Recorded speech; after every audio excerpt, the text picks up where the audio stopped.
Hello friends, एक बार फिर से स्वागत है आपके अपने YouTube channel Kotaz coaching academy. Dear friends, वादा है आपसे मेरा, हर रोज़ शाम को एक नया टॉपिक आप लोगों के साथ में डिस्कस करूंगा। आपकी सफलता ही हमारा लक्ष्य है। भाई, आप लोग हमसे जो उम्मीदें करते हैं उनको पूरा करना as a teacher our duty. आपका टारगेट आवर ड्यूटी। आप लोगों के टारगेट के लिए देखिए, आज का वीडियो जो है इम्पोर्टेंट ईडियम को लेकर है। और फ्रेंड्स, मेरे जितने भी डियर स्टूडेंट्स मेरा वीडियो देखते हैं, सबको पता है कि हम लोग हर रोज़ कुछ न कुछ नया करते हैं। कल के वीडियो में मैंने आप लोगों को पैसिव वॉइस का एक मूल मंत्र दिया था। अगर आप लोगों ने वीडियो मिस किया है तो just right now go to the playlist and find the previous video on passive voice change asked in SSC exams 2013। तो आज का जो टॉपिक है वो ईडियम फ्रेजेस का है। काफ़ी इफ़ेक्टिव टॉपिक है। बच्चों को जो जितना भी परेशानी वाली चीज़ होती है वो ईडियम फ्रेजेस में होती है फ्रेंड्स, क्योंकि सबका मतलब जो मीनिंग है वो सिमिलर लगता है। अगर आपको पहले से याद है then it will be helpful to you, it will be easy to you.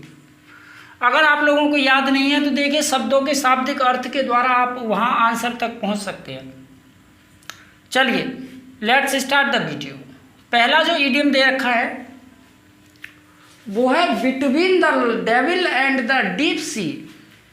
Between the devil and the deep C. Between जानते हैं हम लोग, बीच की बात हो रही है। किसके बीच की बात हो रही है भाई? डेविल राक्षस के बीच की बात हो रही है। डीप सी गहरा सागर। गहरा सागर है फ्रेंड्स।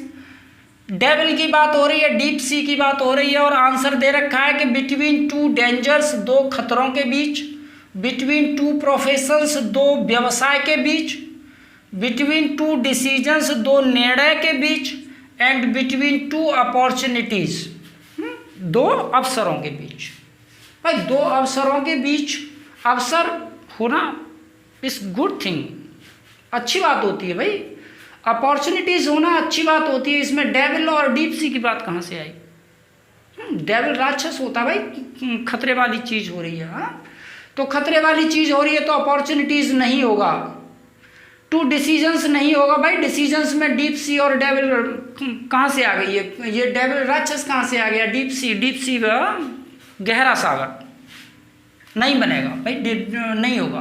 प्रोफेशंस, व्यवसाय की बात नहीं हो रही है भाई। दो व्यवसाय होने का मतलब डीप सी गहरा सागर, और ये मतलब नहीं होता है भाई। आदमी जब दोनों तरफ से खतरे में गिरा हुआ है तो हम कह सकते हैं कि एक तरफ कुआं है और दूसरी तरफ खाई है। बिटवीन साइला एंड सैरीबिट्स नाम का एक और भी ईडियम फ्रेजेज इसी तरह से बनता है, इधर कुआं उधर खाई। तो हम लोग जाएंगे इसके वर्ड मीनिंग पर कि डेविल और डीप सी दोनों ही खतरे को रिप्रेजेंट करते हैं भाई। राक्षस भी खतरे को रिप्रेजेंट करता है, और डीप सी, देखिए बहुत ट्रिकी प्रोसेस बता रहा हूँ आप लोगों को। बहुत ही ट्रिकी है मेरा पढ़ाना।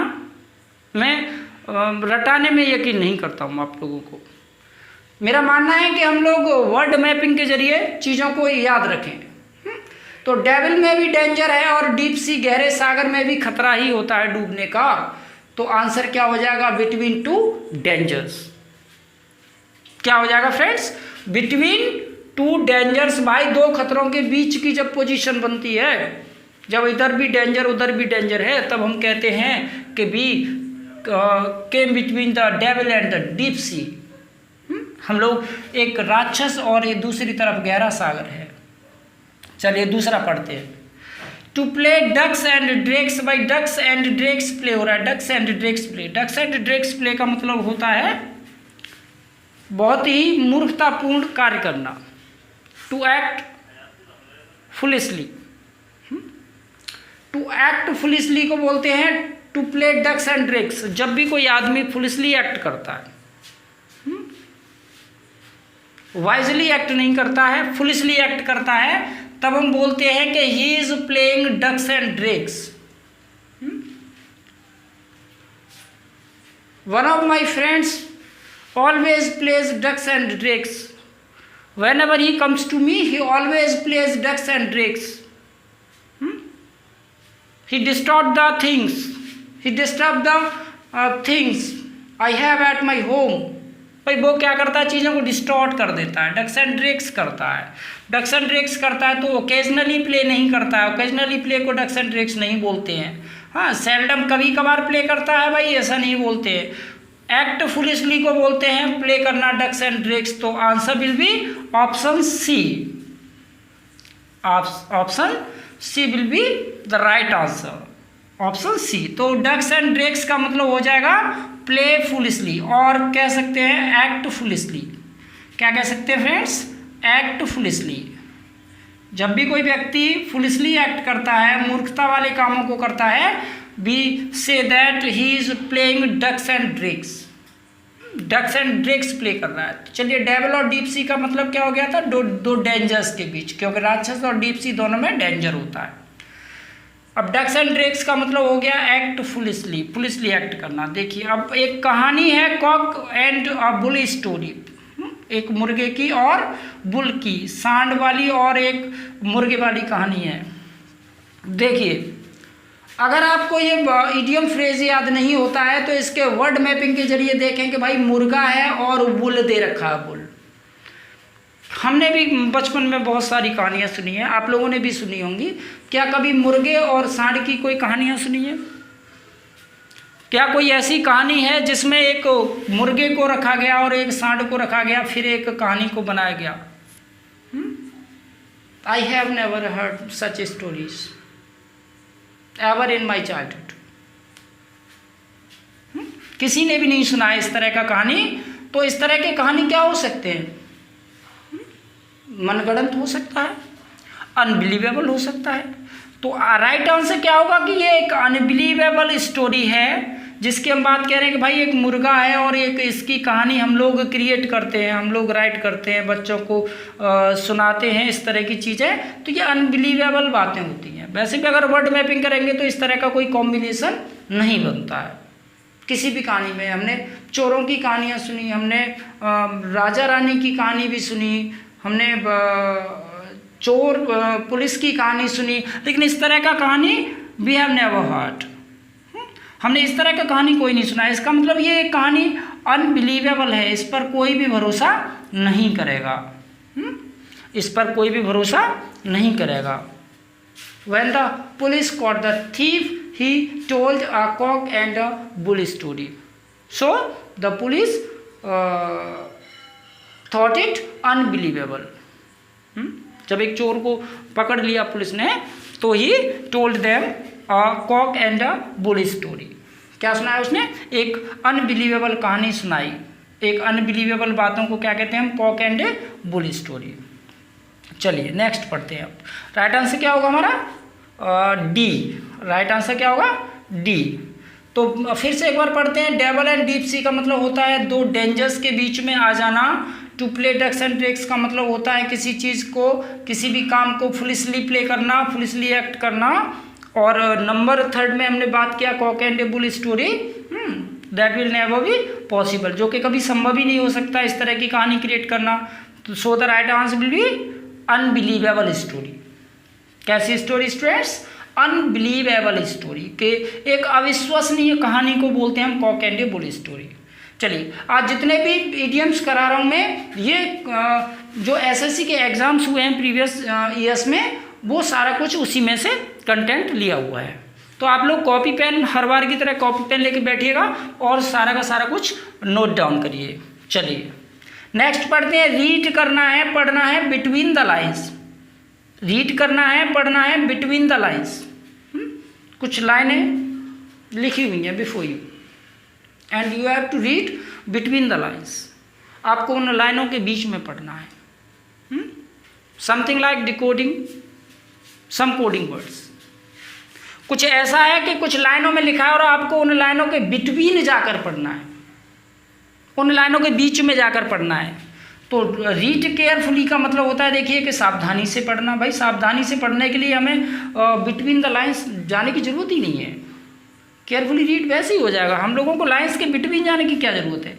रीड केयरलेसली में तो आप पढ़ते हैं नहीं पढ़ते हैं, उसके लिए लाइंस के बीच में जाना जरूरी नहीं है।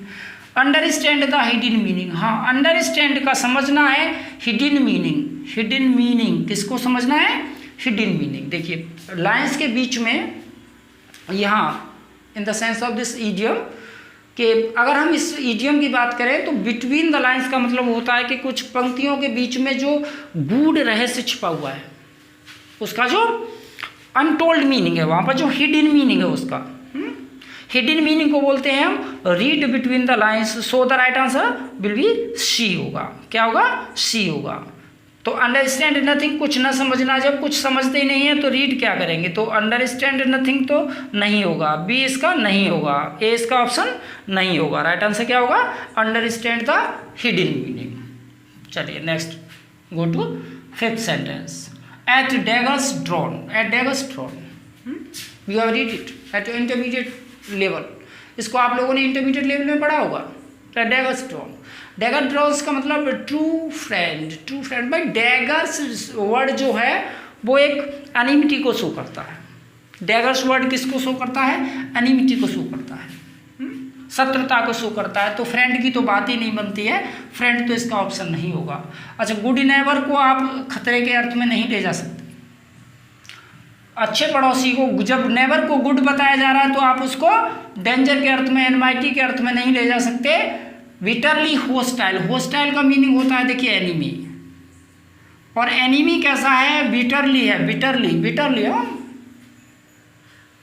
बहुत ज़्यादा, बहुत क्रूअल कहिए उसको, बहुत गहरा कहिए उसको, गहरा शत्रु है, घोर शत्रु है, तो उसको बोलते हैं at daggers drawn. Daggers drawn का मतलब क्या होता है? Bitterly hostile. होस्टाइल की जगह डियर स्टूडेंट्स एनिमी मिलता है, तो आपको ये देखना है कि डैगर्स का जो मीनिंग बनता है वो किससे रिलेट होता है?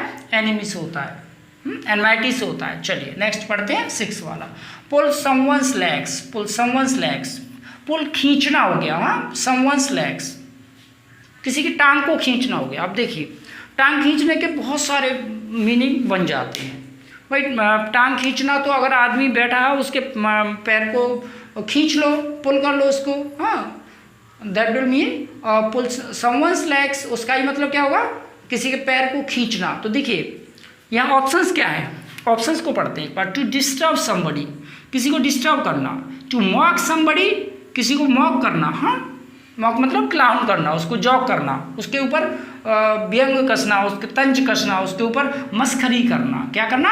मस्खरी करना, मस्खरी करना, मॉक करना उसको। हाँ, क्लाउन के अर्थ में भी मैंने आप लोगों को ये वर्ड करवाए थे, ठीक है। क्लाउन के अर्थ में भी चलता है, क्लाउन जोकर को बोलते हैं, जोकरी को भी बोलते हैं। तो टू मॉक समबडी, किसी के ऊपर मजाकबाजी करना, व्यंग कसना, मस्खरी करना। टू डिसीव समबडी, किसी को धोखा देना। धोखा देना फ्रॉड होता है, तो धोखा देने के अर्थ में पैर नहीं खींचते हम लोग। टू ट्रैप, ट्रैप करना, किसी को जाल में फंसाना। ट्रैप का मीनिंग क्या होता है? किसी को जाल में फंसाना, जाल में फंसाना, किसी को ट्रैप करना होता है। क्या होता है डियर स्टूडेंट्स? ट्रैप करने को क्या बोलते हैं हम? जाल में फंसाना। टू ट्रैप समबडी, किसी को जाल में फंसा लेने को भाई पैर खींचना थोड़ी कहते हैं। वैसे भी आप लोगों ने अमूमन सुनाई होगा, ऑलमोस्ट एवरीडे, लगभग रोज ही सुनते रहते हैं इस तरह की बातें, भाई मेरा पैर मत खींचो यार। अगर आप लोग किसी पार्टी में जाते हैं and somebody there makes a fun of you, अगर कोई भी आपके ऊपर करता है कुछ तरह का मजाक, तो आप भी उससे यही कहेंगे कि यार मेरा पैर मत खींचो, उसके लेग्स पुल मत करो उसके। तो आंसर क्या होगा? बी, टू मॉक समबडी, किसी के ऊपर मॉक करना, किसी के ऊपर जोक करने को बोलते हैं to pull someone's legs. The answer will be to mock somebody. क्या आंसर होगा? किसी के ऊपर मॉक करना। इसका आंसर क्या बताया मैंने आप लोगों को? ए बिटरली होस्टाइल, एक घोर शत्रु को क्या बोलते हैं हम? At daggers drawn. चलिए नेक्स्ट पढ़ते हैं आप। Out of the woods, out of the woods क्या है idiom? Out of the woods. Out का मतलब तो एक बात तो साफ हो जाती है। देखिए अगर यहाँ आउट लिखा है तो इसका मतलब हम किसी भी सर्कमस्टांसेस से बाहर हैं, हम किसी भी परिस्थिति से बाहर हैं, हम उसके अंदर नहीं हैं। आउट का मतलब ये हमें बाहर लेकर आया, लेकिन किससे लेकर आया? देखिए वुड से लेकर आया। वुड्स या जंगल से। अगर मैं थोड़ा सा वर्ड मैपिंग करूँ आप लोगों के लिए एक ट्रिक बताऊं कि वुड्स को अगर मैं एक जंगल मान लूँ थोड़ी देर के लिए, वैसे ही वुड्स का मतलब जंगल ही होता है। और जंगल में होता है बेटा बहुत ज़्यादा खतरा। जंगल में क्या होता है? बहुत ज़्यादा खतरा होता है। जंगल में होते हैं वाइल्ड एनिमल्स, जंगली जानवर होते हैं। तो थोड़ी देर के लिए अगर मैं इसको ट्रिक से याद रखना चाहूँ कि मैं जंगल से बाहर हूँ, मैं जंगली जानवरों की अप्रोच से दूर हूँ। भाई जंगल से बाहर हूँ तो जंगली जानवरों की जो अप्रोच है वो मुझ तक नहीं है, मैं तो आउट हो गया हूँ। तो आउट हो गया हूँ तो भाई किससे आउट हो गया हूँ? मैं खतरे से बाहर। जंगल में तो खतरा ही खतरा होता है। Dear students, there lions there, tigers there, many so dangerous wild animals there, बहुत सारे जंगली जानवर, स्नेक्स आर देयर, सांप भी होते हैं वहाँ पर।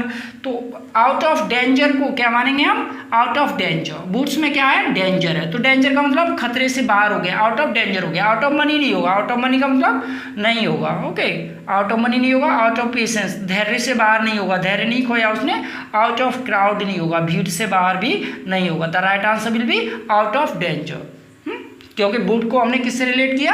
जंगल से रिलेट किया। जंगल में क्या होते हैं? डेंजर्स होते हैं। डेंजर्स होते हैं तो आउट ऑफ डेंजर हो जाएगा। चलिए नेक्स्ट पढ़ते हैं 8th वाला। In the pink. आज तो भाई बहुत ज़्यादा पिंक पिंक दिख रहे हो। बहुत सारे लोग बोलते हैं इस तरह का कि आज तो कुछ गुलाबी रंग नज़र आ रहा है। आज तो you are looking some pink pink.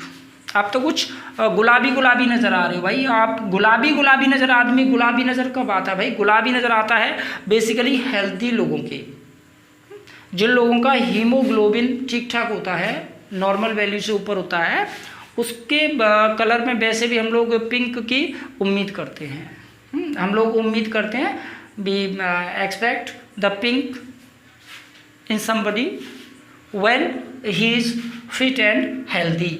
जब वो पिंक होगा तो भाई वो हेल्दी होगा।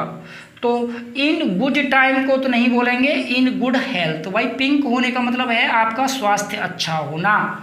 पिंक होने का मतलब क्या होता है? आपका स्वास्थ्य अच्छा होना। तो राइट आंसर क्या होगा हमारा? बी होगा बेटा। क्या होगा? बी होगा। इन द पिंक का मतलब क्या होता है? आपका हेल्थ अच्छा होना। आप पिंक तभी हो सकते हैं जब आपका हेल्थ अच्छा होगा।